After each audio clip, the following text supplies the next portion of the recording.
Welcome to Hard Hats and Horizons, the podcast where we dig deep into the construction and economic development shaping the future of Dallas-Fort Worth. We bring you insights from industry leaders and visionaries who are driving growth in North Texas. From construction projects to industry trends and insights, we cover it all. So grab your hard hat and join us as we explore the people and projects shaping the skyline of DFW. Now, here is your host, Andrea Pender. Okay, well, we have another episode of Hard Hats and Horizons, and today we have Jan Gibbons on, and she is the president of Texas Tenant Rep. So I'm excited to have you on. So thank you for coming. Thank you for asking me. Happy to be here. Good. And I am not familiar with tenant rep stuff. So give us a little spiel on what's kind of your day-to-day. Well, tenant rep is where you represent the tenant only. So when they need space to, lease from a landlord or industrial space, we specialize in office and industrial. We don't do retail. That's kind of a different animal. But we represent the tenant and we show them options of what they want. They come to us and tell us, I need this much. I need to do this. This is what I'll be doing in this space. The usage needs to be this, zoning, whatever. And a lot of times we kind of walk through with them exactly what it is they need because they think they need 5,000 square feet. Right. And we find out, no, you actually need 10 or you need 3. Right. So we have a space program we walk them through and they put all their people in the space and we can figure out exactly how much space they need. Then we'll search the area that they need in their price range and figure out that's going to work, that's not going to work. And then after we do a lot of behind the scenes work, then we take them out and tour them. Okay. And so they get to see the space, see it in use, see it during different times of the day, what's ingress and egress like, what's parking, what's traffic like over there, just the whole feel. And a lot of times they'll go out and they'll do the tour and then they'll go back when they narrow it down to 1 or 2 spaces they're really serious about. And that's when we begin the negotiations with the landlord. And that's a whole nother chapter. Are you focusing pretty much just here in DFW or do you go further out? The bulk of what we do is in the DFW area, but we have clients all over the state. And we're now servicing people in Southern California, Puerto Rico, Maryland. How did we end up with these projects? Well, our largest client is the lease side of an automotive manufacturer. Okay. And so they have places all over. So we started by servicing them in Plano, where they had a large, not a call center, data center kind of, work thing during COVID. Okay. So a lot of people were home. They were talking about subleasing. We really got in the mix of learning how their business worked. And so we got pretty close and now we're moving them to a new space since their lease is expiring. And so we started working for them at their other locations. Nice. So yeah, we've really enjoyed that. That is exciting. Well, and I feel like, just like buying a home, there's a million things on your list. What's on the must-have, what's on the wish list. But gosh, I can only imagine the amount of stuff that you have to think about when you're moving an office with 10 people or an office with 100 people. So what is kind of the average size of building that you're looking, or how many people are you trying to house in these Good buildings? question. Our ideal client's usually 5,000 square feet or more. Okay. Depending. If it's a boutique place in Uptown, we might go a little smaller. Right. But we kind of have a floor we work from and go off. Okay. And if it falls below that, we have referral partners we send them to. But I think the key thing is and when you toured me and you were showing me very desks, I think one of the key things is we like to make sure the space is optimized. And what we say is don't ever use a space problem when it's really a furniture problem.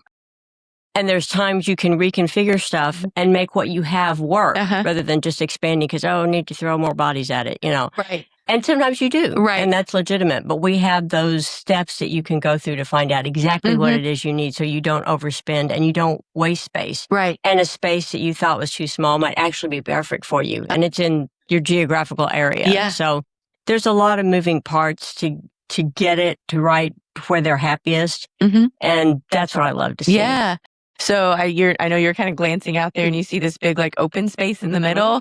That all used to be those people in the hallway that I just showed you. Wow. So they're loving this. we needed a little bit of space. And it's funny because I'm like, well, I can't see everyone now. And so I'm like, okay, I'm just going to have to get my steps in, make a couple laps and go around because they were pretty squished in there. So I think they're pretty excited about their new space, and the furniture is still arriving right now. So, okay. So I was reading your intake form and I thought there was lots of interesting things in here. And it says you worked in insurance, but then you joined your husband in the real estate brokerage firm in 2015. I did. So how's that going? Because that's been 11 years now. I know. And we're still married. I'm still working together. So I guess it's okay. It was really interesting. I had been in commercial insurance for a long time and I loved it, but the marketplace was really changing and it wasn't a really good fit for me anymore. And Bob said, come work for me, but I want you to get licensed and the whole 9 yards. I'm like, okay. So went to school, got my license, came on board, and he had run this business. We've been in business now 22 years. Okay. So he'd already done a lot of it, running it himself. And when I came on board, I had my own ideas, which of course were fabulous. And so it kind of took learning to stay in your own lane, but communicate often. And I am really loving it now. It's given us a lot of freedom. Nice. Kind of command our own schedule and who we want to work with. Right. And I'm really loving that. Good. But yeah, Bob has been in the business for so long, he's forgotten more than I'll ever learn. So he's kind of my Google. We have a guy in the office who's like, he forgot more about drywall this morning than I'll know in my entire life. And I'm like, that's always funny because it's like, yep, probably. Like that's more than I'll ever know. So my husband came on board at Carrco about a year ago. Oh, really? So I laugh and say that I recruited him.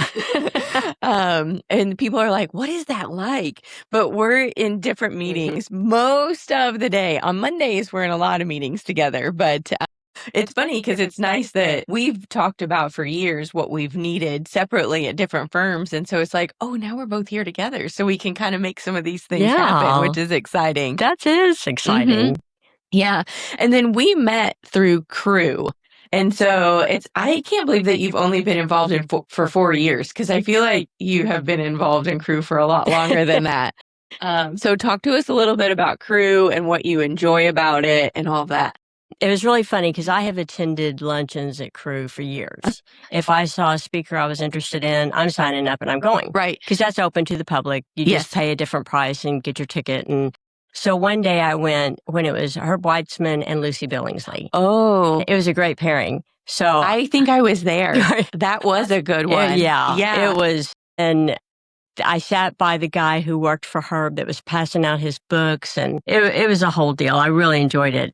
But Sharon Heron, an OG in Crew, nabbed me and said, come sit with me at my table, and just that's very nice. welcoming.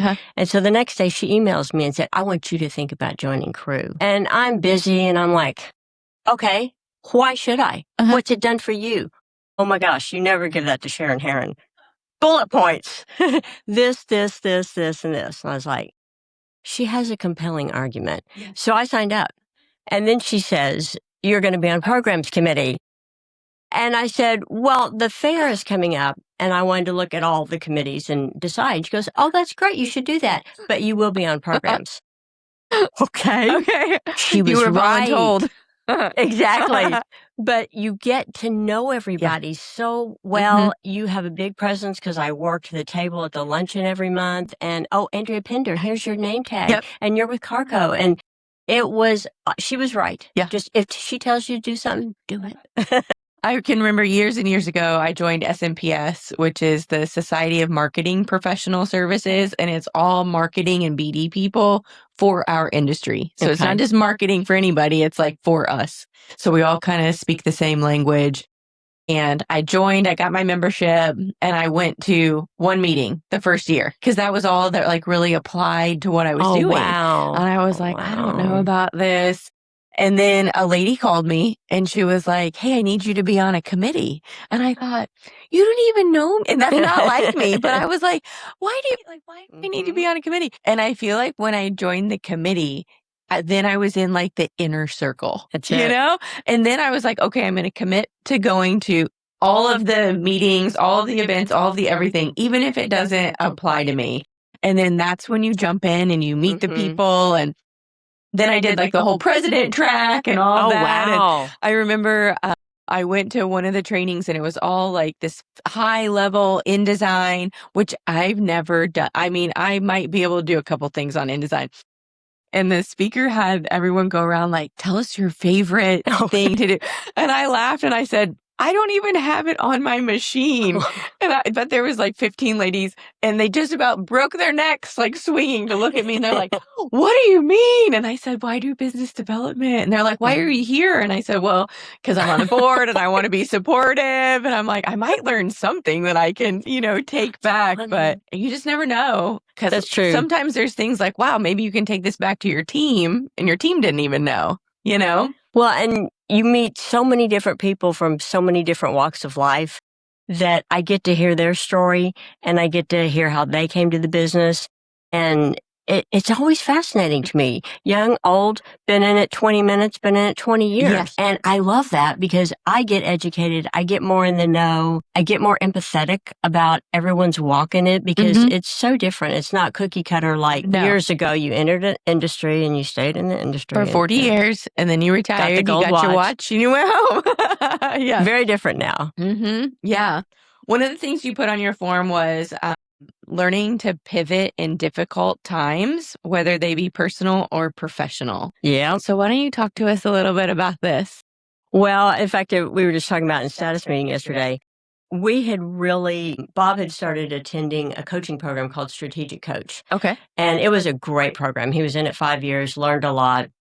We both learned a lot, but it really taught you how to ramp up your business to scale. And whether you wanted to sell it, whether you wanted to pass it on to the next generation, however you wanted to handle it. And so we really took that path for a long time. And it just never really worked out. And so it was kind of giving up the dream of growing it to that extent and pivoting. And the idea kind of came to us. We can still grow it. It just now looks different. So it was at the end of last year, we had an agent that had been with us 9 years and she decided to retire.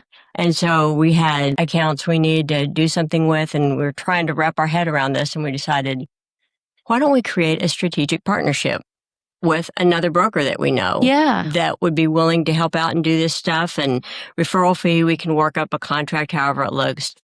So we interviewed a few people and we found the best guy. And I love it because when I let go of a client, it's kind of a baby. And I need to know that you're going to take care of my baby. Right. And he is so on top of it. Oh, that's so good. He just closed his first account. Nice. And I was so tickled for him and tickled for us and the client. And they got new space and they're growing and good. It was just a great deal. So the pivot was the growth is still occurring. It's just not in-house. It's now spread out. Yeah. More strategic partners, more referral out, a different source of income, do a referral fee, do however you match it with that other brokerage. But it kind of freed us up really physically and in our minds about thinking how it would grow. There's more than one way. And we had this one-way path and it didn't work. And now we're a failure. No, you're not. But it's time to pivot. Yeah. Well, and good for you for being able to do that because I feel like there's so many people that they just get stuck, on that. Oh no, now we did. Yeah. We did get stuck. Yeah. Truly did. I think it was Christy leaving last year that really kind of brought it to a head and it's like, make a decision. Right. What are you going to do? So, yeah, that was probably one of the biggest pivots we've made. I think that's an interesting thing. Kind of, I've been noticing over the last few years too with companies where maybe the kids don't want to take it over. Or I have a friend of mine who's a fractional CFO and maybe the books aren't perfect enough to then get the number that they need to sell it, and it's like, what are we going to do with this baby that we've had for so long? Yeah, I feel like it's definitely an interesting time. I feel like there's a lot of not necessarily smaller firms, but some smaller firms that they thought the kids wanted it. But then it's like, no, just kidding, Yeah. So, my friend who does the fractional work, it's interesting because she said, if they would have hired me 3 years ago, we could have gotten all of this taken care of and they could be off retired on a Mhm. beach somewhere, but it's still going to take probably another year to get all that stuff cleaned up. So, Well, one of our referral partners actually has a business that's what they do. You call them Oh. 3 to 5 years before you think you want to exit, however you're planning on exiting, yeah. and they will come in and help you get ready. It's a beauty Ooh, pageant. that's They get you interesting. ready for whatever the next phase is. If you sell it, if it gets into a roll-up, if you IPO, if you give it to the kids, however Yeah. it's going to look. And I think it's brilliant Mhm. because if you're really good at doing your business, you're not always good at pivoting your business. Right. Because it's a whole new thing and you hunker down. That's what you do. You stay in your lane and you work. Yeah. And so you need assistance to guide it to the next phase of what it's going to be. Right. And people often don't want to think about that because that's going to be a change for them and change is uncomfortable. But if you think about stagnation, that's more uncomfortable. Right. Yeah. I know my dad sold his company when I was in college, and then he did a deal to stay on for 5 years. I don't think he'll listen to this, but we may need to edit this out. But I feel like that was like the worst decision ever because he would say they're doing it wrong. They're doing it wrong. And I'm like, Dad, it's not yours, you know? No. And so I wish he would have had a coach or a plan or a something 25 years ago for all of that. Right. So true. Yeah. Okay. So another thing you mentioned was just being an entrepreneur. So is this something that you and your husband both have done? No. Okay. Okay. My dad was an entrepreneur. He worked in different industries and just hated it.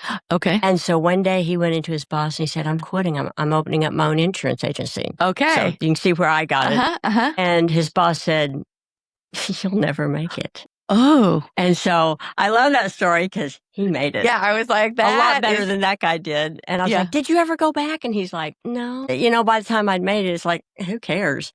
But I got to see the underbelly of it because by the time I came along, the salad days were gone. He was starting to eat steak now. And so it was a lot better. So I saw the money side of it. Right. I like that a lot. But I also saw the weekend calls, the night calls, the working late, the getting taken by a bookkeeper, insurance, everything that goes into running a business.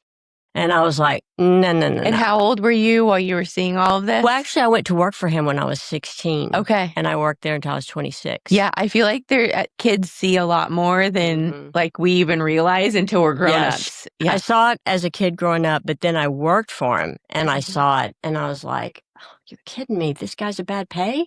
I thought he was a great client. And you that happens in a business, but you got to see it. And so when Bob and I got married, he kind of had the entrepreneurial itch. And I'm like, no, we're going to be W-2 people. Yeah. We'll get a paycheck every 2 weeks. That's right. I want that security. Safe. And we did that for years. And then in 2004, Bob got laid off. Okay. He'd been an asset manager for a large company in North America. They had buildings all over, about 80 buildings. And the second generation that was coming in didn't want the golden goose. They sold off everything and collapsed the company. And Bob got laid off, walked out. I mean, just hat in hand. And so I was home with our 2 kids and we're like, what are we doing now? Right. And he was like, I remember a statement someone made to me one time that says, I don't care if you work for somebody or if you work for yourself. You're always self-employed. It's just when you work for someone else, you have one client. And when that one client no longer needs you, you're sunk. Right. And so we kind of kept looking for the next gig. And Bob said, I think I'm going to open my own company. But I've gotten used to eating. What are we going to do? So anyway, Riata was born. And there were a lot of lean years, but it was a lot of learning and growing. And I love it now. I can't imagine not having gone through that period because there was so much growth that wouldn't have occurred if we were working for someone else. Right. And also just the kids getting to see what we went through. Because now Carson's self-employed, and I think our daughter's going to be self-employed too. Nice. So they've kind of gotten that bug and seen working for others is great. Don't get me wrong. Right. I love it. But if you get that entrepreneurial bug and have tasted freedom, and you can't tell me how much money I'm going to make this week. Right. I tell me how much money I make this week. I love that. So, yeah, it came on late in life, but it's here to stay. Are your kids following in your footsteps at all? No, well, Carson has Dallas Meetup, Mm-hmm. and Meredith is transitioning. She had been with Volkswagen for 12 years. Okay. So she's now transitioning into possibly opening up her own consulting firm.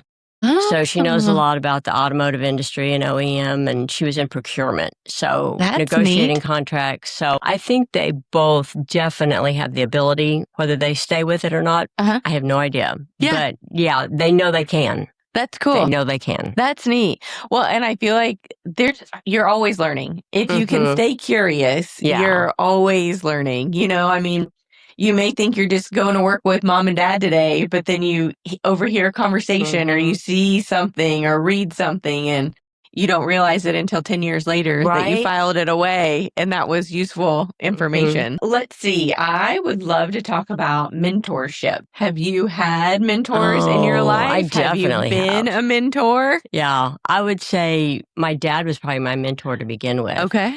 Because, growing up back in that day, my mom stayed at home, raised us, and I'd see Dad, but he was gone building a business. Right.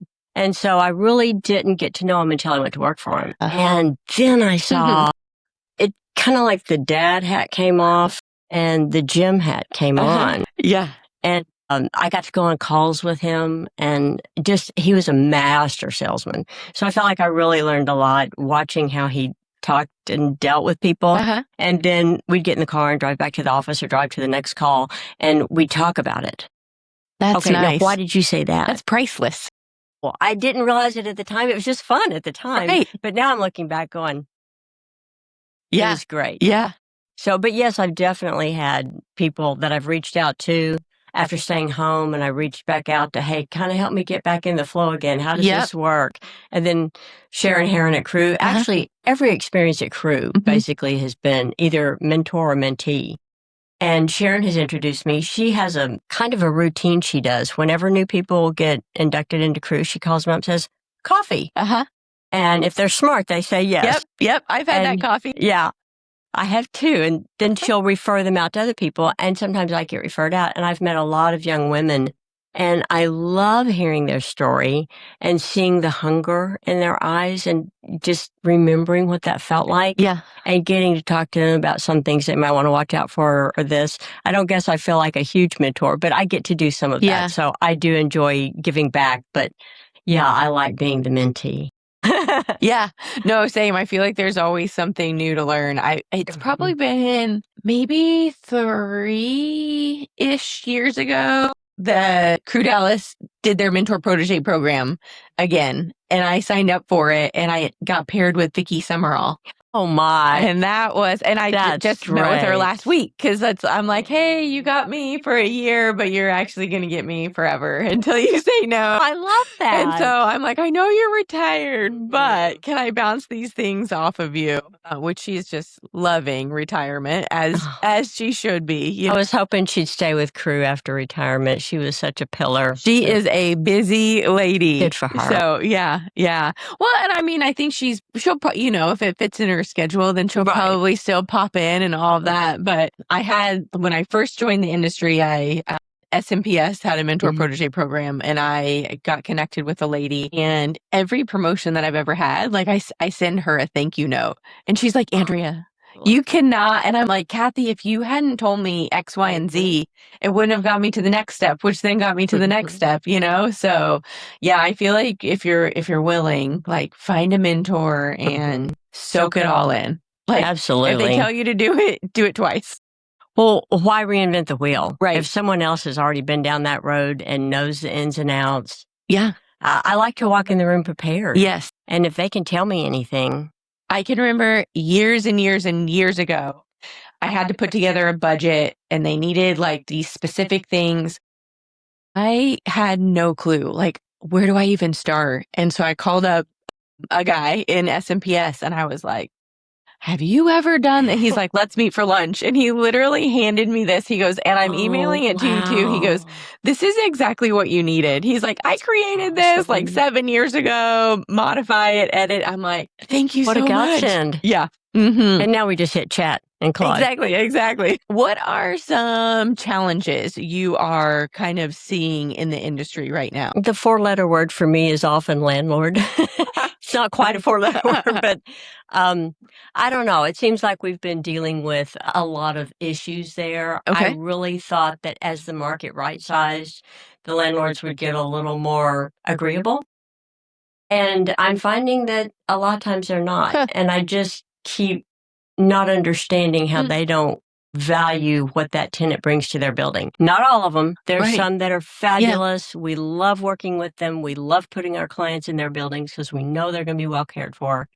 But there's others that are just not good. Yeah. And I don't understand, why would you be in the business if you don't want to help people succeed in their business? Right. Because as their business grows, they need more space from you. Maybe you'll build a new building or maybe they'll take more space. It's a circular argument. I just don't understand how they don't get it. And there are some that just don't. So that's probably the toughest part at the moment. Are they like specific things, like they won't pay for like a renovation of some sort or a finish out? Or they're holding strong on their face rate for rental rate. Okay. And you're like, have you looked at the market? Yeah. Have you seen 50% vacancy in your building? Would you like someone to take that space? You would rather have zero rather than something? That, and then sometimes they're obtuse in their operating expenses. I'm getting a little in the weeds, but that's something I do for our clients. Okay. At the end of the year, normally in a triple net lease, you have what they call true up time, and all the expenses for the building come through, and they set them out to all the tenants on a pro rata basis. Well, there's lots of things that are negotiated into the lease at the beginning that, there's a cap on controllables, and then there's a base year for this, and there's this and that. And so they'll send them to me at the end of the year because they know I'll look them over. And we've saved clients up to $6,000 before just because we looked them over. You're like, and this was in the contract. We don't have to pay it. Exactly. Yeah. And it's amazing how sometimes we'll actually speak directly to the landlord on their behalf. And I'm just like, how did you arrive at this? Well, it was just a program I inserted in the computer. I'm like, do you know how to gross up? Do you know how to gross up on paper? And that's what's been really frustrating, because I feel like if the client didn't have me in their corner, what would have happened? They would have had to pay the money. I'm happy that I'm here to do that for them, but I just wish the landlord, and I don't want to say that they're trying to take advantage of. There are some that definitely do. Yeah. I think a lot of them either don't hire people adequate for the space, or they just flat don't know how to do it. Yeah, or it's, here's our standard form. Exactly. This is what, like, we have tenants in a house and we just got a report from our property management company. And I was like, none of this is correct. And so they said, oh, that's just our automated email, blah, blah, blah. And I'm like, well, somebody has to check your automated emails, friends. That's it, exactly. Why do I have to catch it? So anyway, what are you most passionate about in your job? Wow. Probably making sure that my tenant is either well-informed or they call me every time they need me. Yeah, nice. Because, there's a lot of times if it's a flex building or an industrial building where they're responsible for everything. They've got to do the HVAC and all this kind of thing. And there's so many technical things involved in there that were negotiated in the lease to begin with that I know about. Right. That don't go do something before we've checked. I'm not saying you won't have to. You may have to. Right. But let's review what we agreed to when we wrote this lease 3-5 years ago. Yeah. So anyway, that's probably what I'm most passionate about. I want to make sure that my client got a fair deal. They need to pay up. They need to do what they say they will do on their end. But I always feel like the landlord comes into this equation with so much more knowledge than my client does. Right. Because real estate is not my client's job. Their job is to make widgets. Right. My job is the real estate. Yeah. So I want to make sure they know I am always here. I'm a phone call away. Email me something. I'll get emails. Hey, Jan, this is crazy, but I'm like, there are no crazy questions. Yeah. Shoot it to me and we'll talk it through. And I love that because then they're kind of like, they feel more equipped to deal with the landlord. Right. Well, and I feel like so many things I talk about it at every BD meeting I have. it's communication. Yes. Have the conversation. Talk about it. Because if you don't talk about it, then it's not going to get fixed or resolved. But then for you, if they feel comfortable reaching out to you, then in 3 to 5 years, they renew the lease, you find the new place.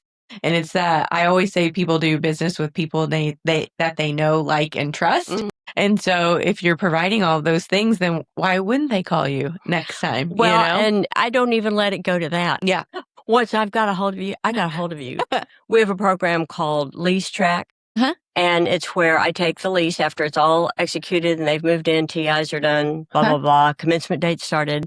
And I turn their 30, 40, 90-page lease into a one-page lease brief. Oh, and nice. it just has all the highlights on it. And I send it out to them with a little note saying, you're now in my Lease Track system. You'll hear from me quarterly.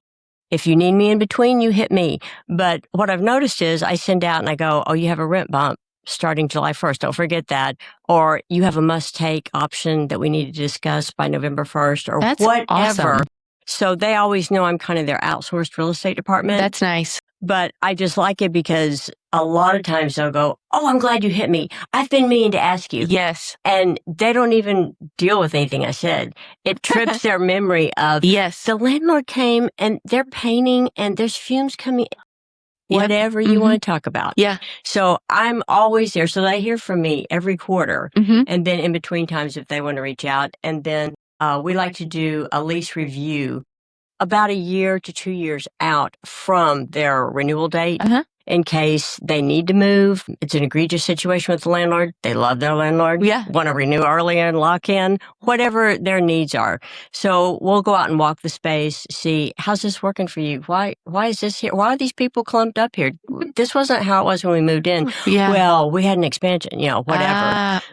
So we like to physically see the space and how it's working for them. Yeah. Yeah, no. Well, and it's not a sales pitch. You're not emailing them quarterly for a sales pitch. Right. It's just information or whatever. I know, like our personal realtor, just for residential, she pings. I'm on some sort of, but every time I'm like, I needed to talk to you That's about great. whatever That's it was. perfect. So, and I really appreciate the zero, sales pitch pressure. So. Yeah, that's always, let me know if you need me, So I'm like, awesome. Like, I will need you, but just not today. Right. Exactly. Yeah. Let's see here. Are you a reader? Yes. Do you like to read? What was the last book you read? Wow. Well, we have categories. I have devotional that I read for Bible study. And then I have a business book that Bob and I will be reading together. Okay. And right now we're reading The Founders about PayPal. Okay. And then I'll have a good trashy read. And then I'll usually have a history or some kind of maybe self-help book. And then Bob will have one of his own books. And then we start talking to each other. You have to read this book. So then there's cross-pollination. Okay. And then he'll go, hey, I just downloaded this Audible. You need to listen to it when I'm through. So, yeah, we always have You guys are big readers. Yeah, yes, I'm a big love reader it. too, and Will is also. So I always joke that I read like the murder mysteries and all of that, and he reads, I call them the brain books, the nonfiction. I'm like, some of these are just a little too dry for me. Some of them are great, but some of them, they could use a little pizzazz in them or something. So you said The Founders. I have not heard of that one, but I just wrote it down. I bet that's good. really interesting. It is interesting. And one that we read, the business book that we read last year that I loved was called The Science of Scaling by Dr. Benjamin Hardy. Oh, That was really good. I feel like I've maybe just heard about this. Well, he's also written a book called Who Not How. Okay.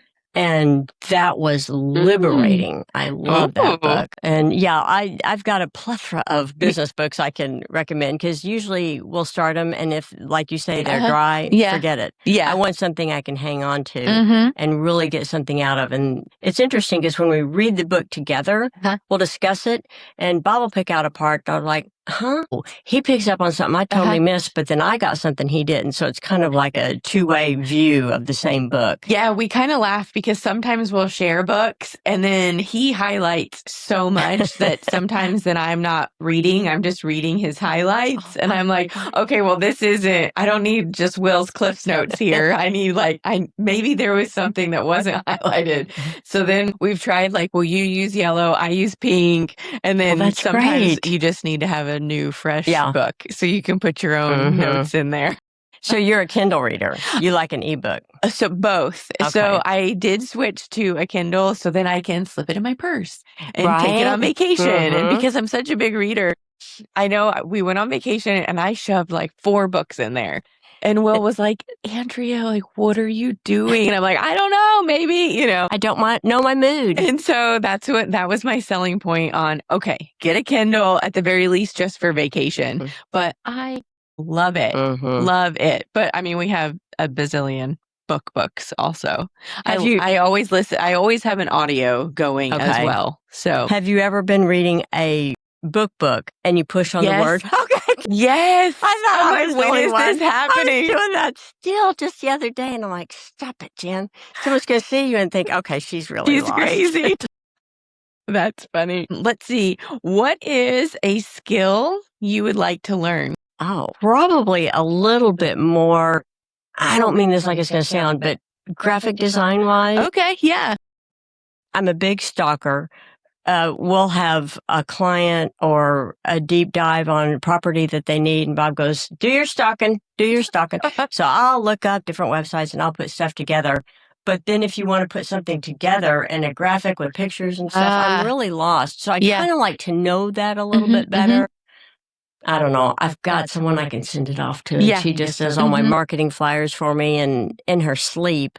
Right. And so I'm kind of lazy that way, but just knowing how it works. But, there's so much now that chat is doing with pictures and Claude, especially if you want tables and schedules and a real pretty Microsoft Excel sheet. They do it better than you can. Yeah. So we just hired a graphic designer about 3 months ago. Oh yeah. And it's been pretty awesome. We have some big events coming up. And so one of her first assignments was to put together, instead of just having the Carrco regular logo, like, let's put a logo together for this tactical shooting event that we're doing. Like, put a gun in there. With a gun? I'll show it to you afterwards. Neat. It's amazing. There's a little ammo going through the R's. The O is a target. It's really cool that I never would have in a million years been able to even think of, let alone execute it. So yeah, it's nice that there's this is why we have lots of people. And you mentioned outsourcing, because you don't have to know it all. Right. That's why we have people for. I feel like we've gone through quite a bit of the stuff that you put on your intake form here. Was there anything else that you were like, man, I really wanted to talk about XYZ? No, you covered the waterfront well. Yeah. Next time I get to interview you, though. Perfect. This is such a cool place. And knowing that you've been here now 3 years, I'm just like, time flies. It Time does. flies when you're having fun. I don't know if you remember, but I got coffee with you probably 3 or 4 years ago. Okay. And you were at your previous company. And I still was so amazed at how you brought all the guys in to have a social media day. Yeah. And teach them, you take pictures, you do this. And I was just like, I was so impressed by that. Yeah. So to see you here now, it's just like, yeah. Love it. I love it. It's a cool experience. Javier's kind of given me free reign to try it. If it works, it works. If it doesn't, it doesn't. But I would say most everything we've been trying we've hit it out of the ballpark. So it's been pretty exciting to see what we've done here. So yeah. And if it doesn't work, you just pivot. But then we pivot. Exactly. Awesome. Well, I appreciate you coming on the podcast Thanks for today. asking me. I enjoyed it.